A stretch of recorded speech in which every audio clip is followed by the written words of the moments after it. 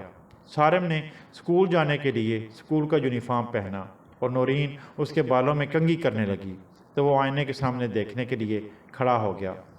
نورین نے جب سارم کو آئینے میں دیکھا تو اس کے تو رونگٹے کھڑے ہو گئے۔ آئینے میں سارم نہیں بلکہ کوئی اور نظر آ رہا تھا۔ اس کی شکل اتنی خوفناک تھی کہ نورین کو تو سکتہ طاری ہو گیا اور وہ خوفزدہ ہو گئی۔ وہ جو کوئی بھی تھا اس کی آنکھیں خون کی طرح لال سرخ تھیں، اس کی آنکھیں گول اور موٹی تھیں اور اندر کی طرف دھنسی ہوئی تھیں۔ نورین کی ٹانگیں کانپ رہی تھیں۔ جب نورین نے دوبارہ آئینے میں دیکھا تو اسے سارم ہی نظر آیا۔ نورین حیران ہو گئی کہ یہ سب کچھ کیا تھا۔ وہ تو سمجھ ہی نہیں پا رہی تھی کہ یہ وہم تھا یا حقیقت تھی۔ خیر اس کی طبیعت ٹھیک ہوئی تو اس نے سارم اور اسفند کو اسکول بھیجا۔ سارم اور اسفند کو اسکول بھیجنے کے بعد وہ اس واقعہ کے بارے میں سوچتی رہی۔ جب رات کو احمد گھر آیا تو نورین نے ساری بات احمد کو بتائی۔ نورین کو اصل میں ڈرامانی فلمیں اور ڈرامے دیکھنے کا بہت شوق تھا اور وہ اکثر دیکھتی رہتی تھی۔ اس کا احمد کو بھی علم تھا۔ احمد نے نورین سے کہا کہ تم ڈرامانی فلمیں جو دیکھتی رہتی ہو اس لیے تمہیں ایسا لگا ہوگا، ورنہ خود سوچو ایسا کیسے ہو سکتا ہے، یہ صرف تمہارا وہم ہے اور کچھ نہیں۔ نورین نے جب احمد کے یہ الفاظ سنے تو اس نے سوچا کہ ہو سکتا ہے یہ میرا وہم ہو، کیونکہ دوبارہ جب اس نے آئینے میں دیکھا تھا تو اسے سارم ہی نظر آیا تھا۔ نورین نے اس واقعہ کو وہم سمجھ کر نظر انداز کر دیا اور اس پر اتنی توجہ نہ دی۔ گھر میں ایسی سرگرمیاں ہو رہی تھیں جو کہ حقیقت سے ہٹ کر تھیں اور ان کا ڈاکٹر سے کوئی تعلق نہیں تھا۔ کوئی بھی ان کو سنجیدہ نہیں لے رہا تھا۔ اگر انسان کو کوئی بیماری ہو اور اس کا بر وقت علاج نہ کرایا جائے تو بیماری وقت کے ساتھ ساتھ بڑھ جاتی ہے۔ سارم کا مزاج ایک دم تبدیل ہونے کی کچھ تو وجہ تھی، لیکن اس کو بھی ڈاکٹری نقطہ نظر سے دیکھا جا رہا تھا، جو کہ سب سے بڑی غلطی تھی۔ اصل میں احمد اور نورین نے سیدھی سادی زندگی گزاری تھی اور انہوں نے زندگی میں کبھی اس طرح کے واقعات دیکھے نہیں تھے۔ شاید ایک وجہ یہ بھی تھی کہ وہ ان کو اتنا سنجیدہ نہیں لے رہے تھے۔ خیر ایک رات ساری فیملی سو رہی تھی کہ سارم کے کمرے سے پھر ہنسنے اور کھیلنے کی آوازیں آنے لگیں۔ اس بار سارم کے ساتھ کسی دوسرے بچے کی بھی آواز سنائی دی۔ احمد سو رہا تھا۔ جب اس نے آوازیں سنی تو وہ اٹھ بیٹھا اور سارم کے کمرے کی طرف گیا۔ وہ سارم کے کمرے کا دروازہ کھول کر کمرے میں داخل ہوا تو اس نے دیکھا کہ سارم کمرے میں نہیں تھا۔ احمد پریشان ہو گیا کہ سارم کدھر گیا ہے۔ احمد نے سارم کو واش روم میں دیکھا لیکن وہ واش روم میں بھی نہیں تھا۔ احمد بہت پریشان ہو گیا۔ احمد نے نورین کو جگایا اور اس کو ساری بات بتائی تو نورین بھی پریشانی کے عالم میں سارم کو تلاش کرنے لگی، لیکن سارم گھر میں کہیں بھی نہیں ملا۔ دونوں نے سارم کو گھر کے چھت پر بھی دیکھا لیکن سارم نہیں ملا۔ احمد کی گھر کے دروازے پر نظر پڑی تو وہ کھلا ہوا تھا۔ احمد نے نورین سے کہا کہ کہیں سارم باہر نہ گیا ہو۔ نورین نے احمد کے یہ الفاظ سنے تو وہ سارم کو باہر تلاش کرنے کے لیے دروازے کی طرف لپکی۔ احمد بھی اس کے پیچھے پیچھے باہر گیا۔ انہوں نے سارم کو باہر ہر طرف تلاش کر لیا لیکن سارم کہیں نہ ملا۔ دونوں بہت پریشان ہو گئے کہ آخر سارم کدھر گیا ہے۔ احمد اور نورین دونوں گراؤنڈ کی طرف گئے تو انہوں نے دیکھا کہ سارم اسی پرانے درخت کے نیچے کھڑا کسی سے باتیں کر رہا ہے۔ دونوں اس کی طرف بھاگے۔ جب دونوں سارم کے پاس پہنچے تو احمد نے سارم سے پوچھا کہ بیٹا آپ ادھر کھڑے کیا کر رہے ہیں؟ سارم نے کہا کہ پاپا ادھر مجھے میرے دوست نے بلایا ہے، میں اس سے باتیں کر رہا ہوں۔ احمد کے ذہن میں فوراً ڈاکٹر کی بات آئی کہ سارم کے تخلیقی دوست کے وجود سے انکار نہیں کرنا۔ احمد نے سارم سے کہا کہ رات کافی ہو گئی ہے، کل اپنے دوست سے مل لینا، اب اس سے اجازت لو اور گھر چلتے ہیں۔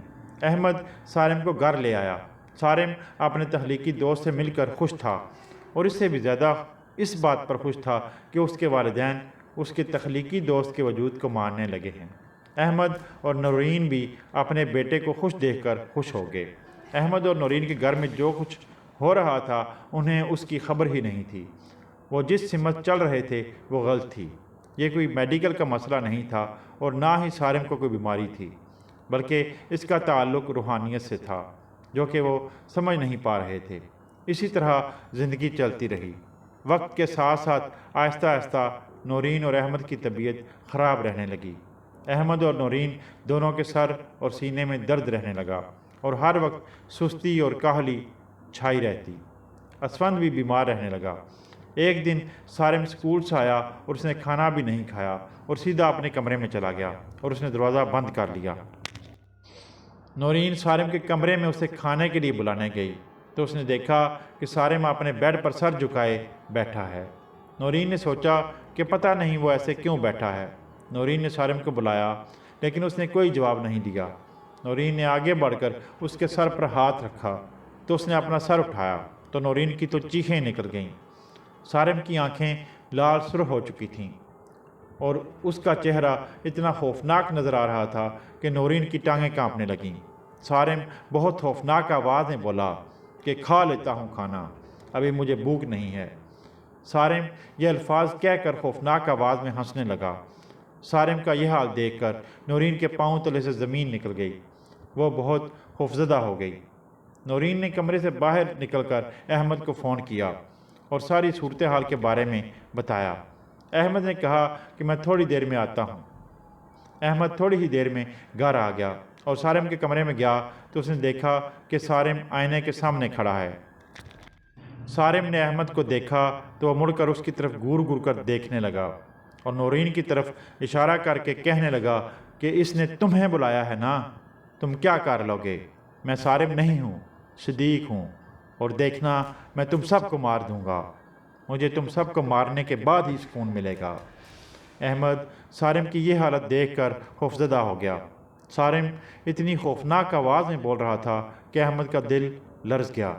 نورین نے کچھ ہی دن پہلے گھر میں کام کاج کرنے کے لیے ایک عورت سے بات کی تھی کیونکہ اس کی طبیعت خراب رہتی تھی۔ اس عورت نے بھی آنا تھا۔ اس عورت کا نام تسنیم تھا۔ وہ بھی گھر کے کام کرنے کے لیے آ گئی اور اس نے سارم کی یہ حالت دیکھی تو اس نے نورین اور احمد سے کہا کہ اس کے ساتھ کوئی جن ہے اور یہ روحانی مسئلہ ہے اور آپ کو کسی عامل کو دکھانا چاہیے۔ تسنیم نے احمد سے کہا کہ میں ایک بابا جی کو جانتی ہوں اور اگر آپ اجازت دیں تو میں ان کو یہاں لے آتی ہوں، وہ اس کام کے ماہر ہیں، آپ کا بیٹا بالکل ٹھیک ہو جائے گا۔ نورین اور احمد نے تسنیم سے کہا کہ ٹھیک ہے، تم بابا جی کو گھر میں لے آؤ۔ سارم تسنیم کی طرف خوفناک نظروں سے دیکھنے لگا۔ سارم نے تسنیم سے بڑی خوفناک آواز میں کہا کہ تمہارا بابا کچھ نہیں کر سکتا، جاؤ بلا لاؤ جس کو بلانا ہے، میں اس کو بھی دیکھ لوں گا۔ سارم اتنی گرجدار آواز میں بول رہا تھا کہ سب خوفزدہ ہو گئے۔ تسنیم بابا جی کو بلانے چلی گئی۔ تھوڑی ہی دیر میں بابا جی آ گئے۔ بابا جی نے فوراً سارم کے گرد کچھ پڑھ کر دائرہ لگایا تاکہ اس کے ساتھ چپکا وہ جن دائرے سے باہر نہ جا سکے۔ بابا جی نے پھر کچھ پڑھنا شروع کر دیا۔ بابا جی جیسے جیسے پڑھائی کر رہے تھے ویسے ویسے سارم خوفناک آواز میں چیخیں مار رہا تھا اور کہہ رہا تھا کہ بس کرو، تم میرا کچھ نہیں بگاڑ سکتے۔ بابا جی نے کچھ پڑھ کر ایک پانی کی بوتل میں سے پانی کا چھڑکاؤ اس پر کیا تو وہ چلانے لگا اور کہنے لگا کہ کیا بات ہے، تم مجھے تکلیف کیوں دے رہے ہو؟ بابا جی نے اس سے کہا کہ تمہارا نام کیا ہے اور تم اس بچے کے ساتھ کب سے ہو؟ اس جن نے کہا کہ میرا نام صدیق ہے اور سارم میرا دوست تھا، لیکن اب میرا دوست نہیں ہے کیونکہ یہ میری بات نہیں مانتا۔ اس جن نے کہا کہ اس کی فیملی گراؤنڈ میں ایک درخت پر رہتی ہے۔ سارم کے ساتھ میری دوستی اس درخت کے نیچے ہوئی تھی، لیکن اب یہ میرا دشمن ہے کیونکہ یہ میری کوئی بات نہیں مانتا، اس لیے مجھے اس پر بہت غصہ ہے۔ میں اس کو اور اس کی فیملی کو مار دوں گا۔ بابا جی نے اس جن کی ساری بات سنی اور ایک تھیلے میں سے پڑھائی کرتے ہوئے ایک خالی بوتل نکالی اور اسے کھولا۔ وہ تھوڑی دیر کچھ پڑھتے رہے۔ کمرے میں تھوڑی دیر کے بعد دھواں اکٹھا ہو گیا جو کہ اس بوتل میں داخل ہونے لگا۔ جیسے ہی سارا دھواں اس بوتل میں چلا گیا، بابا جی نے فوراً بوتل بند کر دی